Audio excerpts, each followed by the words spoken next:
Welcome, everybody. This is a recording from the Setting Up Your Classroom for Success webinar. I hope you find lots of tips and strategies. I do talk really fast in this one, so if you're someone that normally listens in double speed, you might just want to listen in good old-fashioned slow speed to this one. If you need the handout, it will be on the page with the show, the podcast on my website or the blog, and the ebook if you haven't had a chance to download those. I highly recommend you print those out to refer back to or download them on your iPad, just because I cover a lot of information and there's so many tips and strategies. I'd also encourage you to share them with other people, so you can download it on your phone and then just share the documents with other people. Enjoy the hour of power, and always available if you have any questions after listening to this. Hi everyone, welcome to the Sue Larkey podcast. As I always say, you have to embrace difference to make a difference. Let's dive into today's podcast. Just a little bonus for anyone who got on early today. So those of you who have just joined us, welcome everybody. Please make sure that I am pinned. The information is in here. Make sure you've got your volume going okay. Now, I won't necessarily put on the cameras because I know some people are uncomfortable, but if you're comfortable putting on the cameras for the photo, for the winning a prize, that would be amazing. We do not record that. That is all confidential. The only thing people get in the replay is just this little bit. So, I'm going to do a poll now. We've asked what age group you're working with. Next poll I'm interested in is which courses have you done before? Now, I do know that people like, I was looking today at all your questions, and Amy, I think you've done every course, so you don't necessarily have to, maybe the most recent course you've done. How about that? Because people like Amy have nearly done all my courses. So which is the most recent course you've done? Wow, amazing. That is super fast. I love with Zoom how we can quickly get all this. So 18% of you have done my course. Fantastic. 8% have done Tony. So I'm a teacher. I tend to do what to do. Tony is a psychologist and he tends to do what is autism spectrum disorder. So that's where I like the complementing of that. Early childhood, fantastic, 6%. Temple Grandin, if you don't know Temple, make sure you Google her after today. Make sure you watch some of her YouTube clips. She's amazing. Teacher assistants, welcome angels, emotional regulation, 58% first time. Welcome. Oh my goodness. Okay. I need to warn those of you who it's your first time. I always look at the evaluations from last year. Like I ran this Setting Up the Classroom for Success from last year. Everyone was like, I loved it, but you talked really fast. I know. We've only got an hour, but that's the advantage of the replay. You can go back and re-listen to it, stop, pause, rewind. I talk really fast because I'm covering such an age range from early childhood to secondary, but also each child's so different. And more importantly, your time is precious. I don't want to waste your time this afternoon, so I want to jam pack it full of information. So I thought our first prize would be that you could win a course of your choice. Do not put up your hand, please, because otherwise all the screens flash over.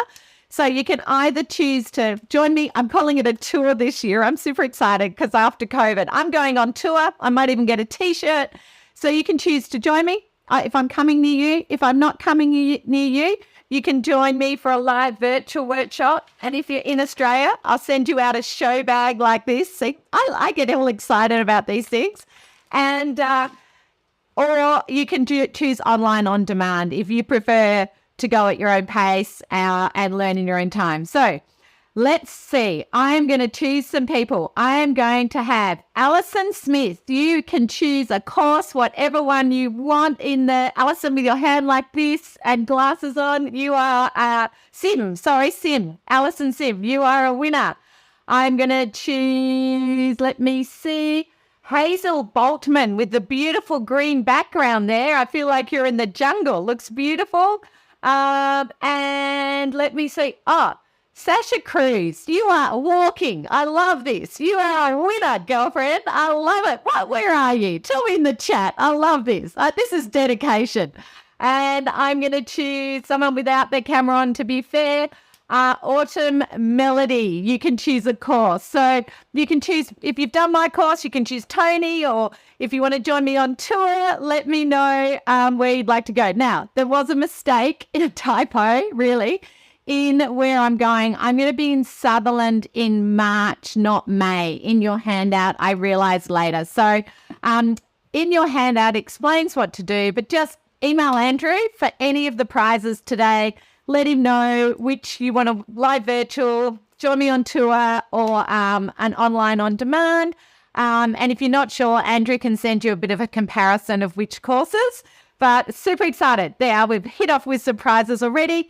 If you're watching the replay, you can still win. You just have to answer a quick question at the end of watching. So there we have it. So whether you are a teacher, an educator, teacher assistant, angels as I call you, parent, carer, you are in the right spot. We are going to get so much information out of this afternoon. The first thing, though, we have beautiful Sam on, who is a new prep teacher. So what I do with all your questions, I've spent a couple of hours actually going through all your questions, and I integrate them into the talk. If I miss your question today or you didn't have a chance, please do not worry. Just write down your question as I'm going today. Don't put it in the chat. I haven't got time to look there. That's why I ask in advance. But just write it down and email me after today and say, Sue, I came to your webinar or I watched the replay. Can you help? I love getting your questions. It's one of the things I love to do is answer your questions. So please, if I don't get to it, just write it down. So, Sam, your heart's breaking trying to meet a very complex child's needs and in a complex classroom. And that's why I started in autism. So, Sam, when I read you had a non-verbal dysregulated child, that is exactly how I started. Now, you have a challenge. You have a child who's head banging, and my little boy Michael in my class didn't do that, but he cried, big crocodile tears, a puddle of tears, and nothing I'd learnt at uni worked. In fact, everything I tried didn't work because for him it was a sensory meltdown. So, Sam, make sure you email me after today. I'm going to send you some other, I just didn't have your surname to know whose email to look for, but I really want to send you some other ideas to help. But this is what I want you to do today, is just really think, listen to what I'm saying and think, which ones are you doing? Which ones can you do differently? But I just want to remind you have a lot of children whose needs you're meeting, and just one step at a time. But I promise you, for a child like you're working with, the key is routine and repetition. So many of our children, they just need to get into that routine and repetition, take out the choice making, just every morning comes in exactly the same activity they did the day before. When I went to work at an autism school, that's what I realised I was missing with Michael all those years ago, because every morning I'd have new stuff out. He'd come in and be like, panic, too many choices. So I have found over the years, especially children have separation anxiety, first two activities the same, then we might have something new. Same when they come in from recess, same when they come in from lunch. Have a set spot on the mat, have a set table they sit at. I know neurotypical children love choice, but often this is what makes this child dysregulated, because remember, the more choices, the more anxiety we're adding. And then I would once you're in a routine, guess what? You can make choices. So tell me in the chat, everybody, why do you put your car keys in the same spot every day? Tell me why you put your car keys in the same spot. You can find them. Oh, right. So imagine a child coming from home where they might have one or two siblings into a classroom with 25, 30 kids. Can you imagine how confusing that is? That's like losing your car keys in your handbag. I don't know about you, but I have to have a handbag with a zip at the front, because otherwise if it goes in my handbag, I can't find anything. Okay?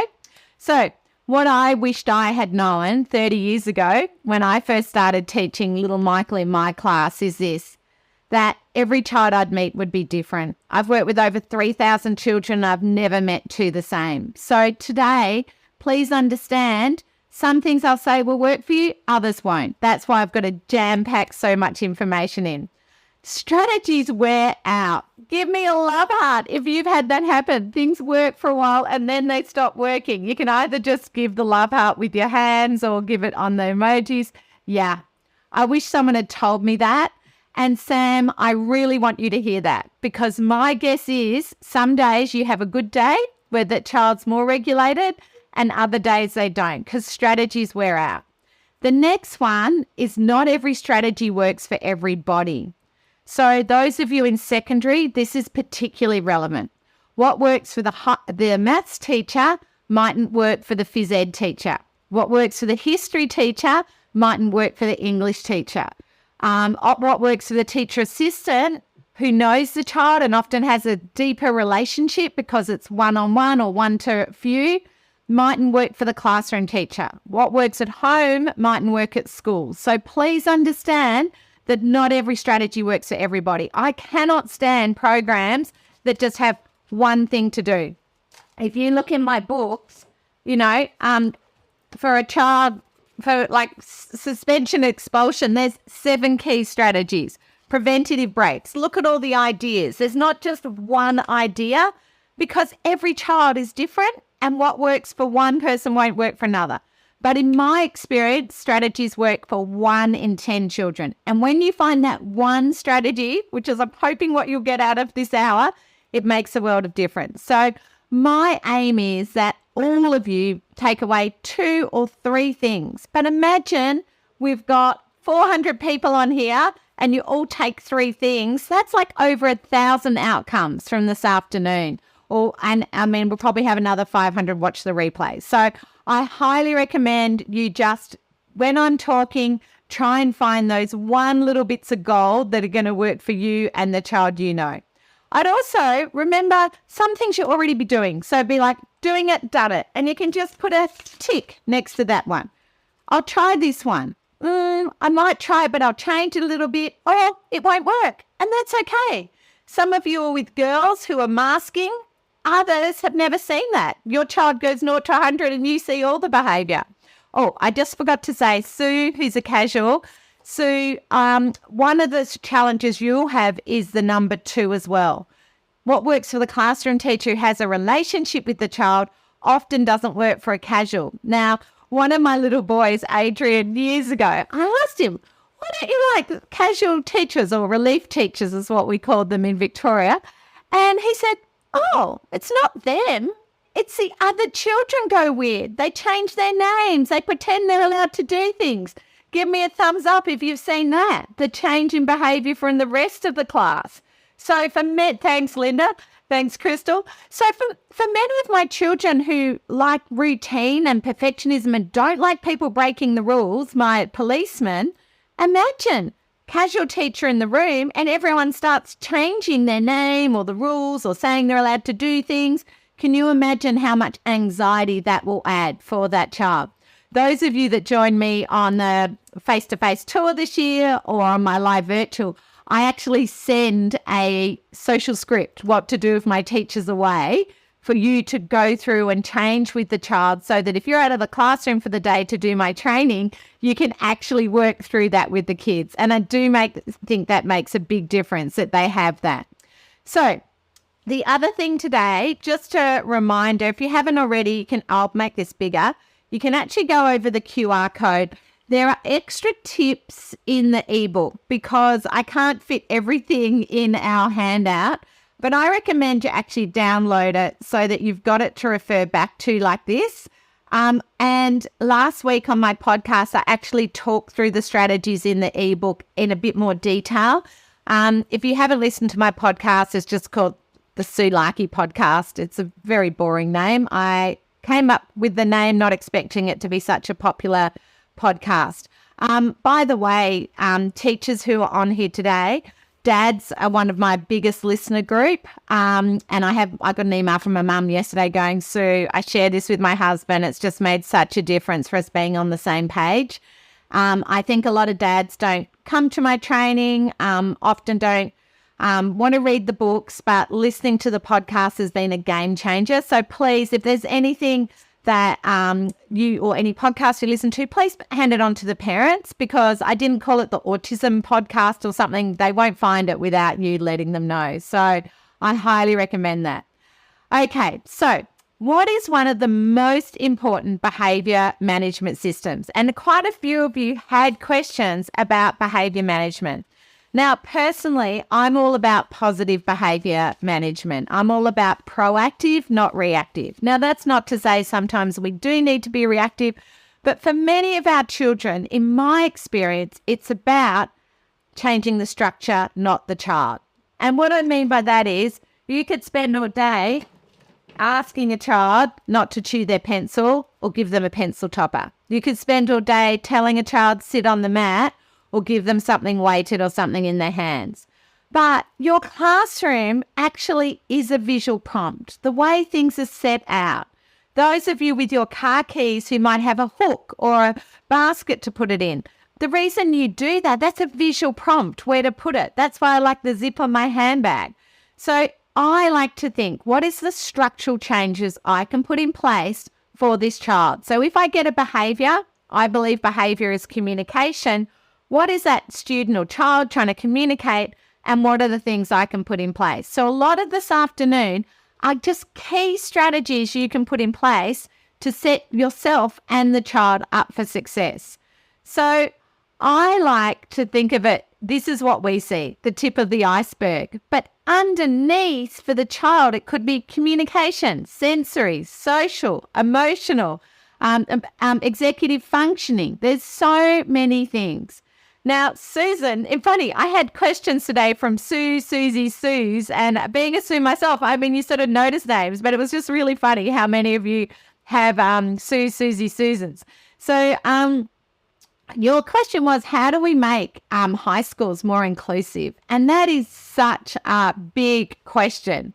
And hopefully you'll get some ideas today. But having worked in a high school, I truly believe for many of my young teenagers, their biggest challenge is you cannot see their differences straight up.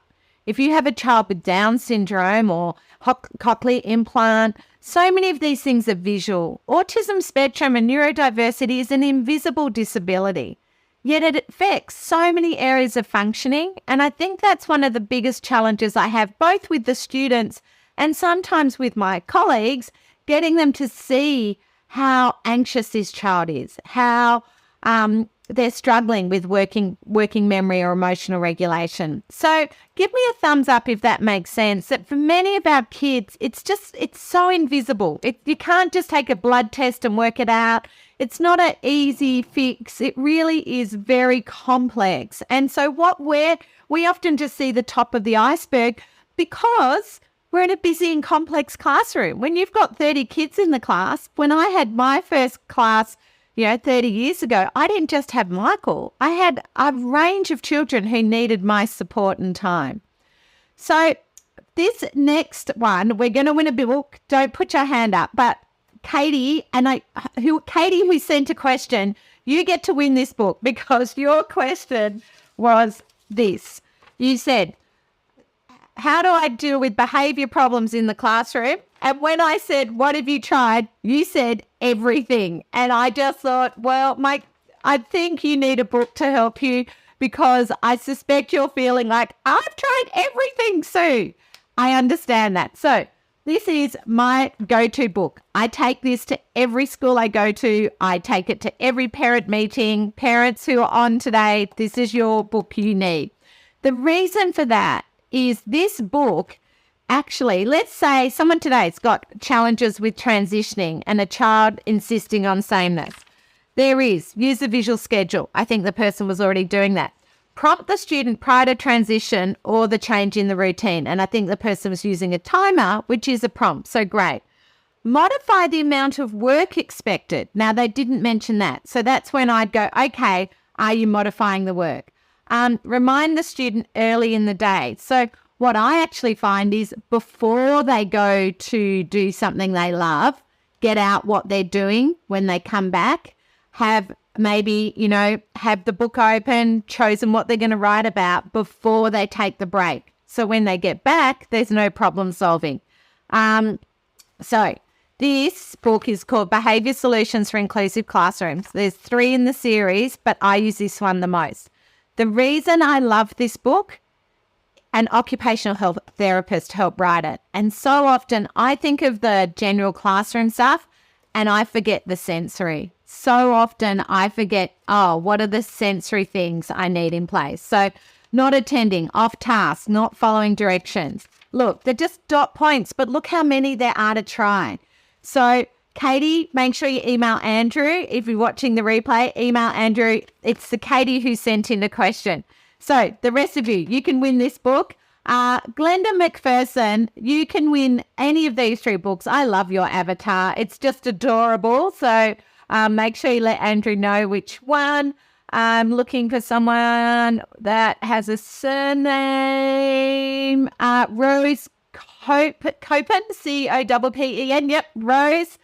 And let me find someone. Michelle Milsom. You are the winner of the Behaviour Solutions book. And again, you can let us know which one, but it is a great book and I highly recommend, if you don't know it, think about adding it to your professional library. It's amazing. I wish I'd written it. So the number one strategy I want to look at is the position in the classroom. In my experience, if the student's in the right position, it makes a world of difference. So for many of my children, when I go into schools, their chair or table's rickety. Tell me, Shona, it's in the back of your handout. I think I put the books in, but it's written by, it's on my website. Anyway, look up Behaviour Solutions on my website. I'll put it in the notes when I send you the replay. So tell me in the chat, have you ever been to a coffee shop and the table's rickety or there's not enough room to lay out your things? How do you feel if you're sort of squashed on the coffee table or the food's coming? And annoying, thank you, so frustrating. Annoyed, yes. Give me a thumbs up if you've seen it, where students do that thing where they draw an imaginary line down the table and children are allowed to put their things over it. Who's seen that? Thank you, Melanie. So imagine for my students with executive functioning issues, so many of my children have mess everywhere. Nod your head if you've seen the messy kid where they've got stuff everywhere, and that impacts on the other children around them. But also, some of my children do that because they want more personal space. So we have to remember, we need to think, how can we position that child? Maybe they do need a spare seat next to them. Maybe they need to be on the edge of a table so they can lean over. Some of my children need more space next to them. We need to think about how can we help them be organised so that they don't spread everything out. Now, some children love those wobble chairs I've got there. Some absolutely hate them. They're annoying. They're like, feel seasick on them. Make sure you check if they're seeing an occupational therapist, what they recommend. But in that last picture, sitting on the floor, look at those girls. They're touching heads. They've got a student leaning over. Some of my students would hate that sort of touch and everyone around them. That would cause sensory issues for my students. Give me a thumbs up if you've seen that, where the other children find that actually really like claustrophobic, everyone being too close to them. But I've got other kids that they're the kid leaning. They're the kid who are lying all over another student. So when we're looking at seating positions, remember, every child is very different and you need to think about what is working for this child. What is the thing that they need? Are they someone who doesn't mind touch? Or some of my children hurt other children because they're not aware of their own touch. Now, if we look at this student here who's writing at his own desk, often I say many of our children would like us to go back to that individual desk, everything underneath, where they have their own individual space. Other children, not so much, but some of my students really would like their own space and area to work. I love this though. Remember, for some of my students, we might think tag, for them it feels like a cactus. We might think buttons, but for them it feels itchy or like there's ants. In fact, For many of my secondary school students, that's why they chew their buttons off. Samantha, your question was about early childhood setting the child's sensory needs. Each child is very different. If they're seeing an occupational therapist, ask them. But children let you know very quickly what their sensory needs are, whether they like or don't like things. So I would be looking for their reaction. Often they don't eat a range of foods. Some of my children love messy things. Some hate messy things. So all children are different. Thank you, Melinda, for sharing that in the chat. So my question is this. What behaviour do you see when the child is sharing? So share in the chat. When the child's sitting, I'm talking from early childhood to secondary, when they're sitting for a long time at assembly, or when they're sitting on the mat in the preschool, in secondary, they might be sitting for a double class compared to a single class. What behaviour do you see? Rolling, fidgeting, wriggling, squatting on a chair, rolling, wriggling, fidgeting. I'm leading it's restless, fidgeting. I'm getting all these same ones. Daydreaming, thank you. Rocking, sitting on others. See, we've got some that do the leaning. Yes, noise, interesting. Touching others, moving away, distracting others. I love it. This is so good. Yelling out. Yes, that's a big one. Knowing when to talk and when not to talk. So, Katrina, you wanted to increase floor time for, I think they were up. Sorry, I wrote this down. Anyway, Katrina, you're in primary, but it's an ADHD child. So, and I love the fact you have actually done visual timers, first then, a sensory cushion and a weighted animal. I'm wondering, because they're ADHD, they need bigger movement breaks. So I would be looking at actually before mat time, making sure they do some heavy work. Maybe if you follow me on Facebook last week, I put up some different walks they can do, like doing a gorilla walk to the mat, or, getting them doing like a big hug. I think they need more deep pressure. The fact that what you've tried isn't working. Some of those children, I had a boy years ago, I'd get him out throwing bean bags. But the other thing I'd look at is getting him to get up and do jobs to break up how long he's sitting on the mat. I just want you to know with the sitting, many of my children, that has to do actually with emotional regulation, because when they've got at the hand and you don't call on them, their anxiety goes up. So this is why sometimes we need to build in breaks to sitting and waiting, the same whether it's early childhood or secondary. But sometimes getting them to do a job for you, get up and give out some books, sharpen some pencils, they'll still be listening, but sometimes they need that movement. Give me a thumbs up if you've noticed that. Like just getting them up to do a job will actually help. Fantastic. The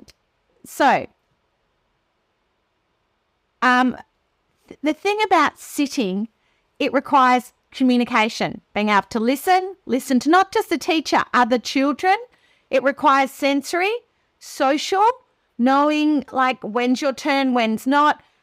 Like some of you had about poking. See, in kindy, children will pat each other's hair or they pat and they touch each other.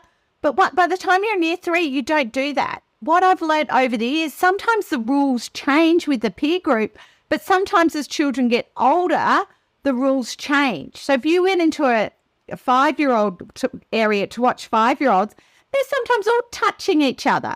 But many of my children take things a step too far. The other children are just doing this kid's doing this. So one of my boys years ago told me that's why he didn't like sitting on the mat, because children poked. And actually I watched. They do. Nod your head if you've seen that. The children do all these subtle little things. Yeah. But remember, for my children, they often misread the cues. And the other one, particularly in secondary, it's the executive functioning. It's the working memory. It's the being able to block out all the noise of all the other children, or from year 5 and above, often the smell, the BO of the other kids can actually impact on my children's sitting. So there's so many things. So last year, I actually recorded a podcast and made a massive list on 30 reasons why children can't sit still, and what to do about it. So if you want some more strategies around that, I've included a QR code in your handout of that PDF on 30 reasons why children can't sit still. and also the podcast episode if you're interested in listening to some more around that. But one of the things I would say for some of my students with sitting, it's a choose your battles. Does it matter they're sitting on a table on their own because they don't want to be at a big group table? Does it matter if they're under the table? So my question is always, what is the educational outcome? So are they listening? Are they learning? Now, some of you are, what about the other children? I will come back to that in a minute. V, you asked a similar question about play. So for children in the early years, your question was, would free play be an option? Well, absolutely. But is the child actually engaging in free play? Are they learning, or are they just doing the same thing every day? Because some of my children just come in, and when we put our play-based curriculum, we want the child to engage and learn and make sense of the world, and play is a great thing for children.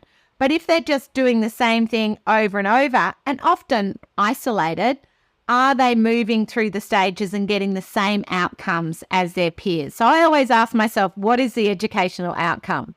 So the next one was about a position at assembly. The reason I've included that, this can be a high stress time for my students. So I highly recommend you think about, it could be a sports day coming up, carnivals. If you're in Queensland, you call them, you don't call it assembly, you call it something else. Sorry, tell me in the chat, I'm having a moment. But some of my kids are best on the end of the row where there's not so much movement and touching. And for some of my students, they might be a parade. Thank you. They might be better off in a chair than sitting on the floor with their legs crossed for a long time.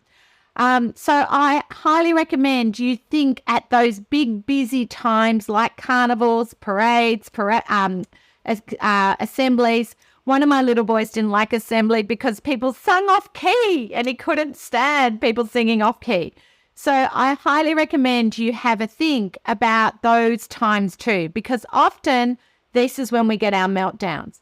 Now, someone didn't include their name with their question, but they were saying they're in a big open spaces and that they're with kids who aren't coping and staff. Now, I did a podcast on that last year, podcast episode 148, where I had a teacher come on who loved Open Plan and shared all the things they'd done to make Open Plan classrooms work. And I learned a lot in that podcast myself.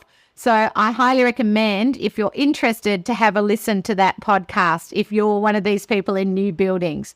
The next one we need to think about, and often this is where the whole day can turn bad, will go, escalate, is the bags and locker areas. Some of my children, that can be a high stress area. So have a think where you're going to hang their bag. Is it on the end of the line? Are they best to get there 5 minutes before in the secondary, sending them out before everybody, or letting them go later than everybody, accepting they're going to be late to class?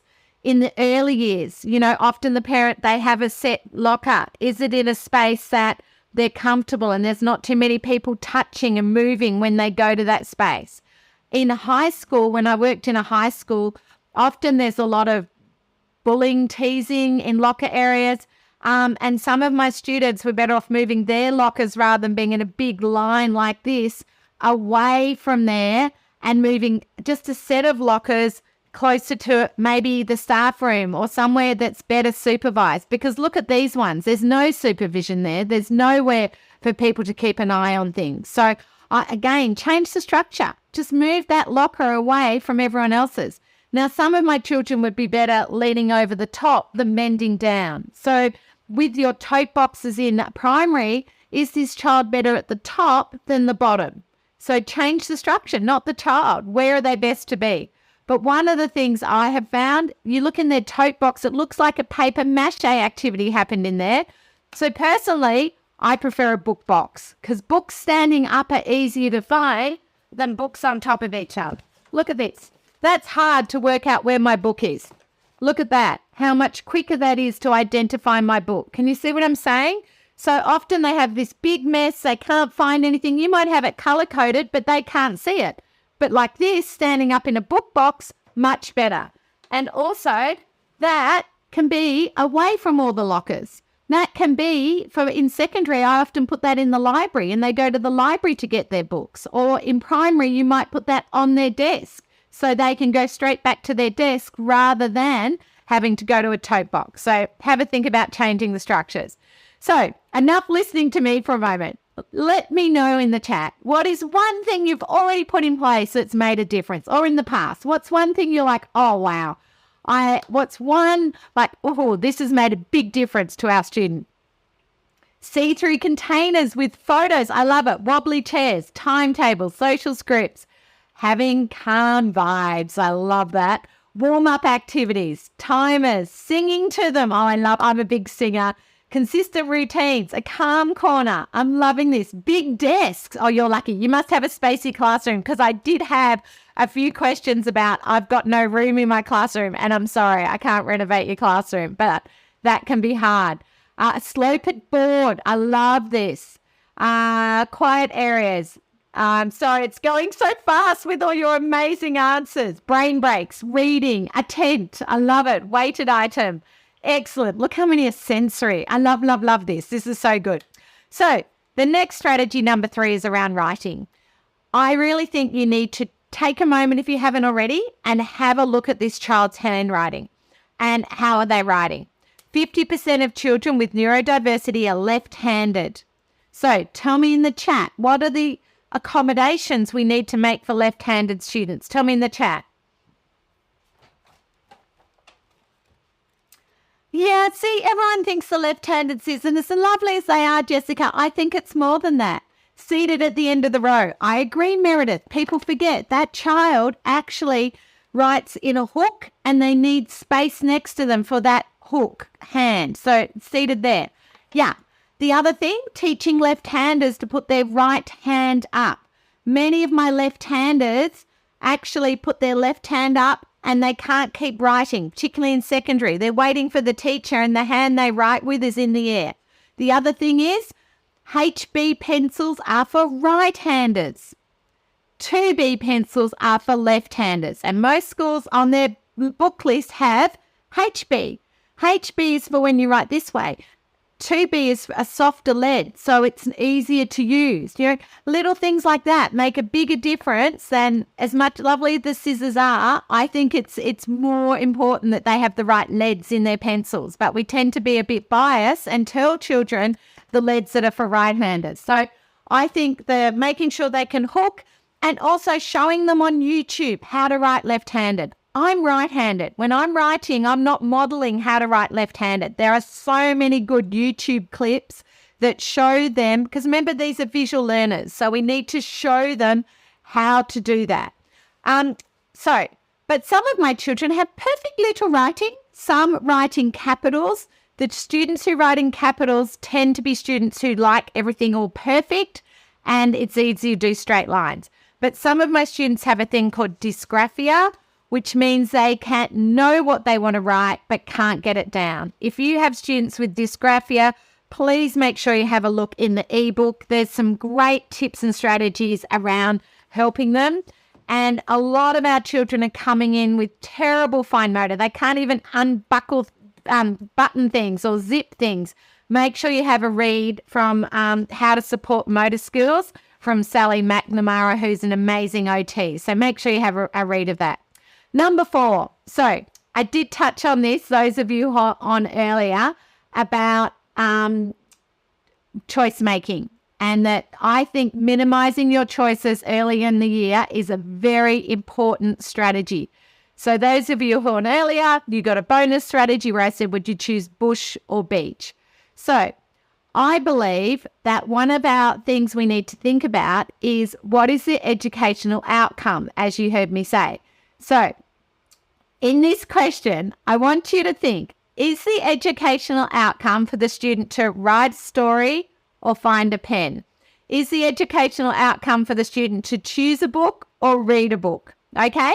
Just have a think. What is our aim? Is our aim the child gets some writing done or they find a pen? Is it that they choose a book or they read a book? For our neurodiverse kids, what is our goal? Wow, you guys are super quick at answering this. Thank you. Okay, I'm going to share the results. So 68% of you said the goal is to write a story. Now, some of you are like, I need more information. Well, here's the thing. I have students who spend 10 minutes trying to find a pen and don't get anything written because they spend all their time looking for a pen. I run workshops every year where adults turn up without a pen.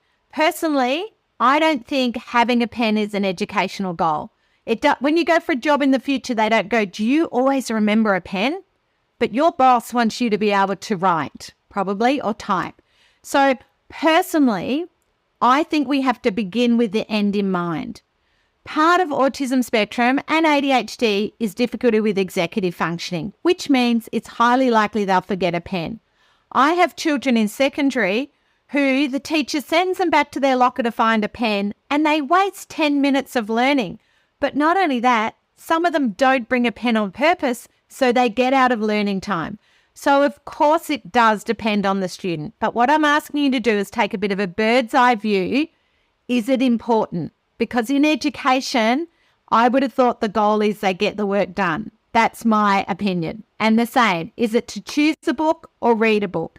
For many of my students, 65% of you said read a book, some of you said choose a book. Now, you don't have to agree with everything I say today. I'm just telling you my experience. And my experience is sometimes we get caught up on the wrong things.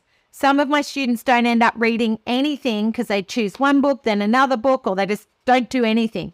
Some of my students, if I just say, read this, they will. It's the choices that hold them up. So again, it's just something to try on. There isn't a right and wrong answer. I'm just getting you to have a little think and try on something different. So strategy number 5 is having a quiet area. And so many of you said that is what's working this year in the chat. I'm so excited to see that. If you don't have a calm area or interested in creating one, again, I did a podcast on that last year and I put lots of beautiful visuals because I'd been in a preschool of what they'd set up that was fantastic. But one of the things in the podcast is talking about, which was Helen, one of your challenges, making sure there's some routines about moving back, making sure that you have rules about when they can go there. Do they have to ask for access? Some of my students can't actually communicate. Do you have a card? Thinking about how long they're going to be there.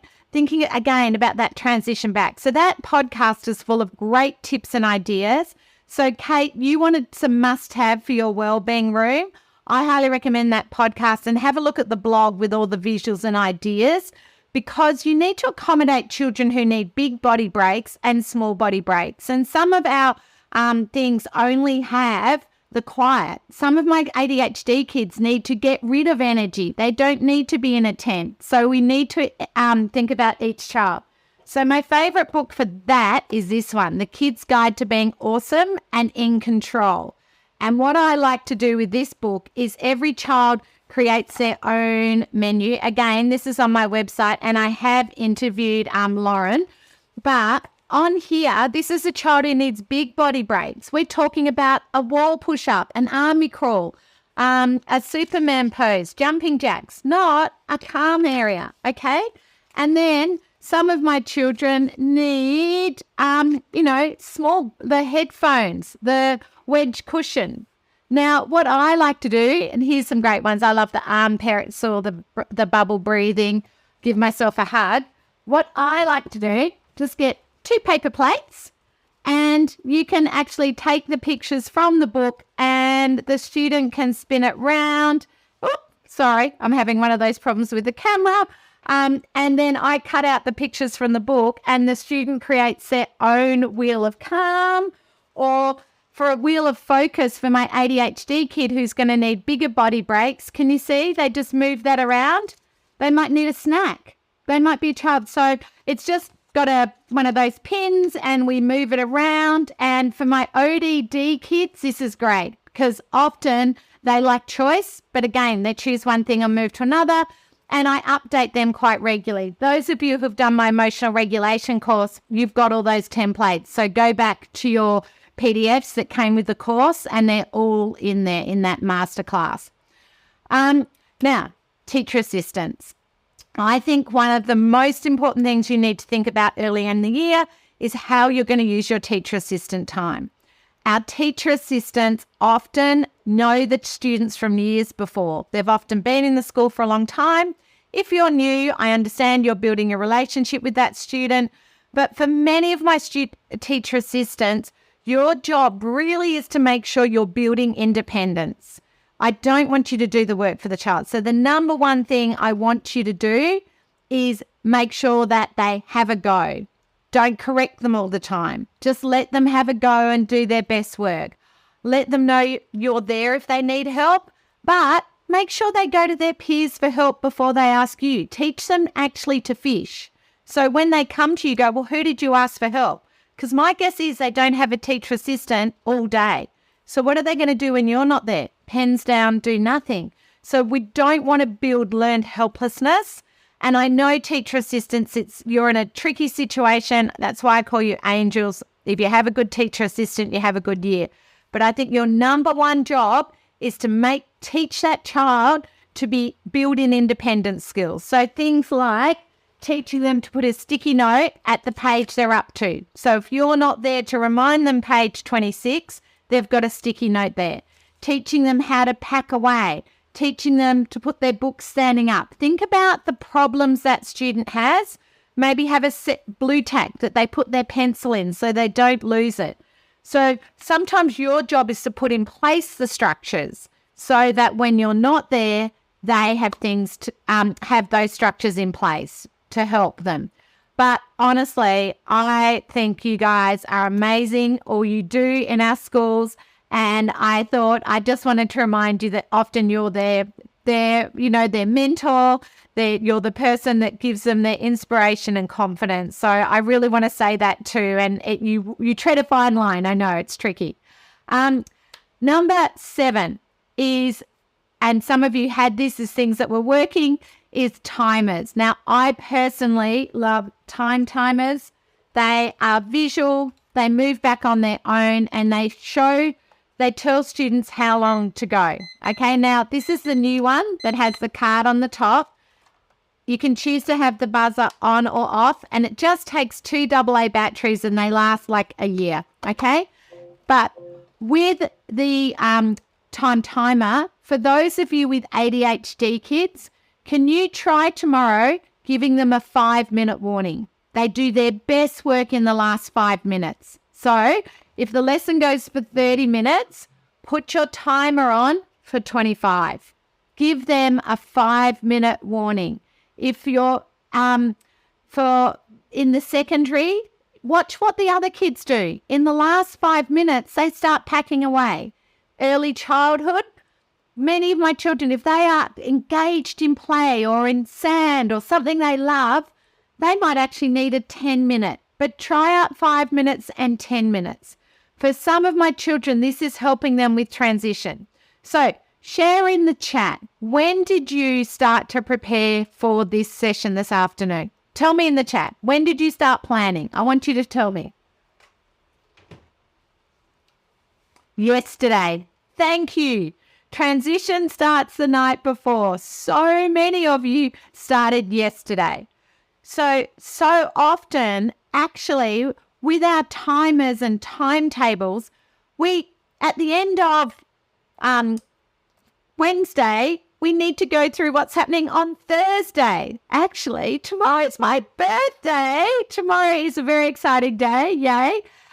So, I'm already planning it. So I don't wake up in the morning and go, happy birthday to me. Thank you, all of you saying happy birthday. So I am super excited. It's a big one. It's my 50 plus GST, if you can work that out. So anyone can work that one out. So, but for many of my children, transition starts the night before. So one of the things I learned at the autism school, you go through the timetable the night before. But for many of my students, before they go to the calm area, that's why I'm going to have their book out to remind them what they're coming back to. We need to take the next steps in the planning. And lots of you had that down, that you're using the when, then, now, next, later. So make sure the child always knows what they're doing next. Oh, Sue, I love that cake. So we're going to win a timer. So there's a few different, if early childhood, I recommend this one, the Time Timer Plus. It's much more durable. In secondary, I recommend the mod or the smaller one, just something small for their table. So let me find our winner. Ange Griffith, you are my first winner. Yay, well done. And let me see, Jess Zimmer, you are a winner of a timer. And let me find one more person. Sally Parsons, you don't have your camera on, but you're a winner too. Yay, fantastic. So we've done that. The next strategy is visuals, and lots of you had that down. But just a reminder, just carrying around a notepad and a pen sometimes is enough. Sometimes just drawing a little stick figure. You don't need a beautiful social script. Some of my children, my drawing's not fantastic, but just having a go at a little picture, writing things down, and leaving it on their desk to refer back to, or giving them the piece of paper. There's more ideas, page 16 and 17 in the ebook, How to Use Visuals.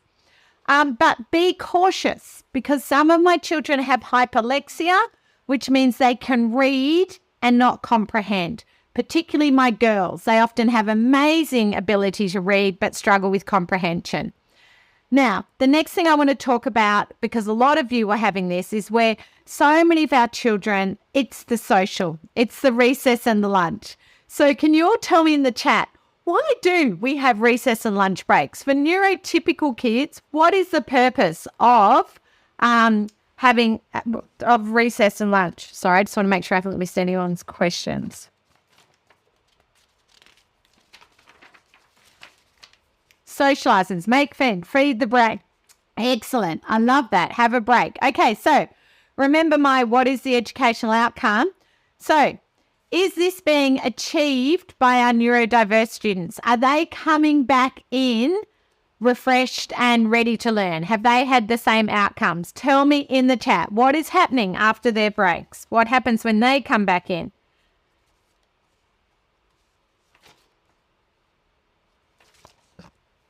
It's stressful. Yes, they're dysregulated. Thank you. Often come back unsettled or upset or cross someone broke a rule, feeling rejected. Some of my children end up in the sick bay with loneliness. In the high school, they might be in the library. They're not readers. It's just they're feeling lonely. It's safe in there. So please remember that we're not getting the same educational outcome. So we need to ask ourselves, what is the educational outcome and is it being achieved? And for many of my students, actually, we're getting a lot of behaviour. Remember our iceberg. Now, Nicole, you've got the reverse. You've got the child who masks. Everything looks fine, and then they come home and have the meltdown. Those of you who've done my workshops, we talk a lot about that masking, particularly in our girls. So often our children come back in and they are distressed. So I think one of the things early on in the year we need to put in place is some structures around the playground, and we need to set that up for success. I love actually having clubs. Oh, actually tell me in the chat, what have your schools got set up? I know some of you have buddy benches. I was in a school last week that have them. I know some schools have chess clubs. In secondary, they often have a room the students can go to. The Lego room, fantastic. Chess club, buddy bench, excellent. So my question is this student accessing that? Or do we need to create a club around their interests? Do we need to create something that actually is of interest to them? Because I have to often have new clubs depending what students are in my schools. Not all kids on the spectrum are into Lego. Not all want a quiet sensory room. Board games, having a passive playground set up with Connect 4, Snakes and Ladders. They're going to learn emotional regulation, turn-taking, sharing. Board games are a brilliant way to set up, and lots of librarians and libraries are kind enough to set up some board games in the library, make the world of difference. But then what about recess if the library's not open? What are you going to do? Well, maybe you can have some tables that you put some of those games out on in the break. Change the structure, not the child. One of the schools I went into had quite a few girls that love craft. One of my boys set up an origami club and taught everyone else origami. Now, my book, I think I forgot to grab it. Sorry, I had it out in a school last week. My Developing Social Skills book is really aimed at primary school children, So I am going to do some winning of that. But can you just put a love heart if you're primary? Because if you're secondary, you won't want that. Don't worry. There'll be another prize for you in a minute. And it is full of lots of proactive strategies to teach children with social skills and ideas. So Brittany Aikman, sorry, it's so small on my screen, Aikman, you win a social skills book. Sheila Norman, you win a social skills book. Rhonda Stoke, you win a social skills book. And, I can't see any other love hearts. Maybe they disappeared. Anyway, you win the Developing Social Skills book. I think they're in the ebook, all the different books that are available, okay, if you're interested after today. So can you all tell me in the chat? No. Actually, everyone tell me. I had A to J. Tell me in the chat. If you had after school, you rushed onto the Zoom, you'd had nothing to eat, nothing to drink, and you were busting for the toilet, what would your learning be like by 5 to 5? Tell me in the chat. What are you going to be? Distracted, the worst, can't concentrate. Fantastic. So the number one strategy when I'm doing positive behaviour support, before I do any behaviour plans, the number one thing I ask, is the child drinking? Is the child eating? Are they going to the toilet?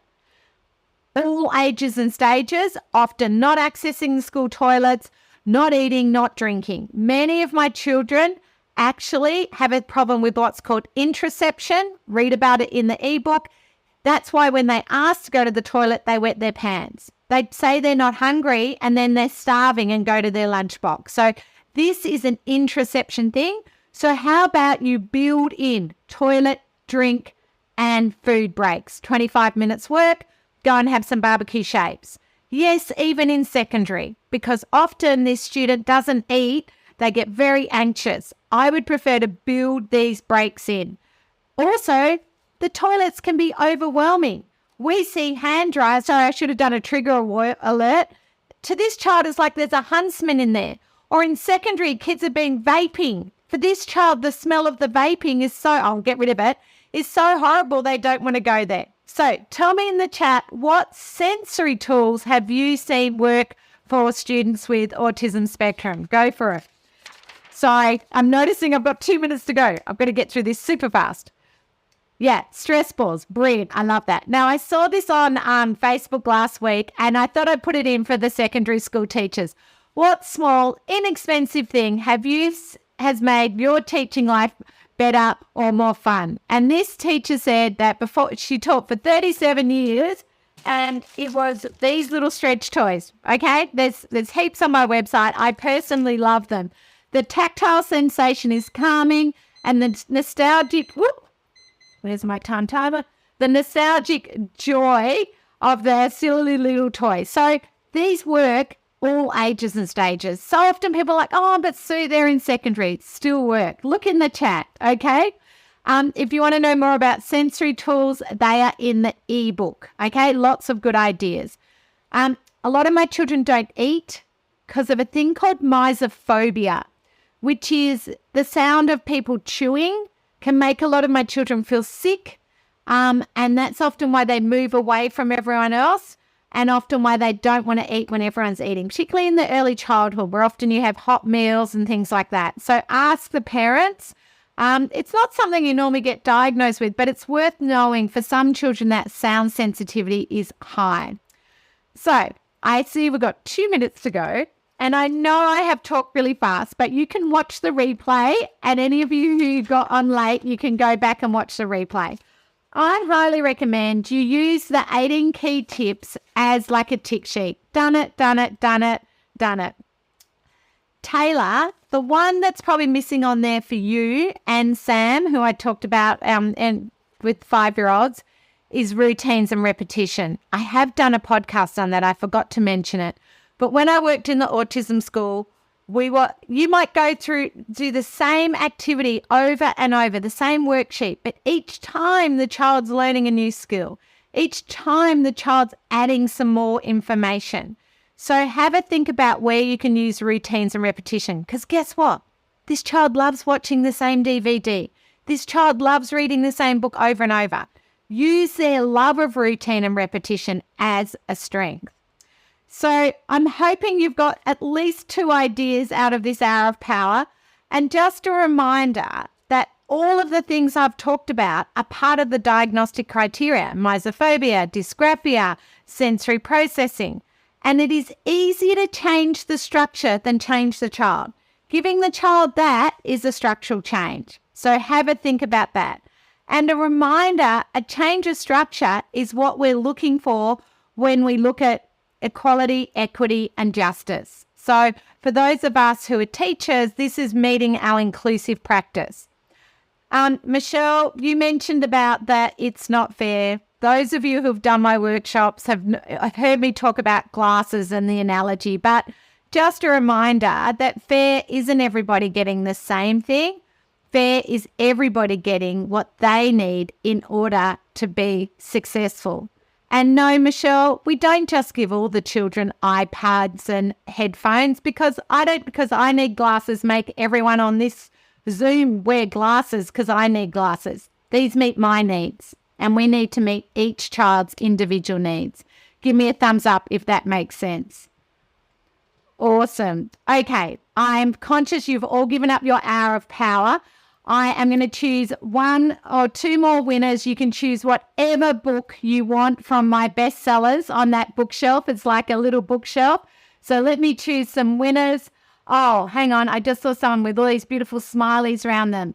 Salija Rav Kumar. So, yes, you're a winner. You can choose one of my books. And Natalie Handley, you can choose a book too. Just let Andrew know which one you want. I'm sorry I've gone a little bit over, but I just want to finish off and ask that you just take a moment and write down on your handout a couple of things you're going to take away from this workshop. And while you're doing that, I'm just going to put up a QR code. If you'd be kind enough, just hover your phone over that QR code. Let me make it bigger. Even if you do it later, I just love feedback. It really helps me know what other topics, and anything I can change. As I say, I know I talk fast, but I had a lot I wanted to cover. Andrew, if you can put in the Survey Monkey in the chat too, that would be amazing. And I'm hoping I will see you at workshops this year on my tour. I'm super excited to be back seeing everyone face to face. Now, I told you about the podcast. Oh, even better, actually, get your phones out. You can still win a prize if you didn't win one. All you need to do is go over that QR code that's on your screen now, and there is one quick question, and you'll go in the prize pool to win from today, okay? Now, those of you who are in my neurodiversity network, you know I have said I'm going to stay on and do a Q&A answering your questions. Now, don't worry, I will resend you the link in the email with the replay tomorrow to answer that quick question.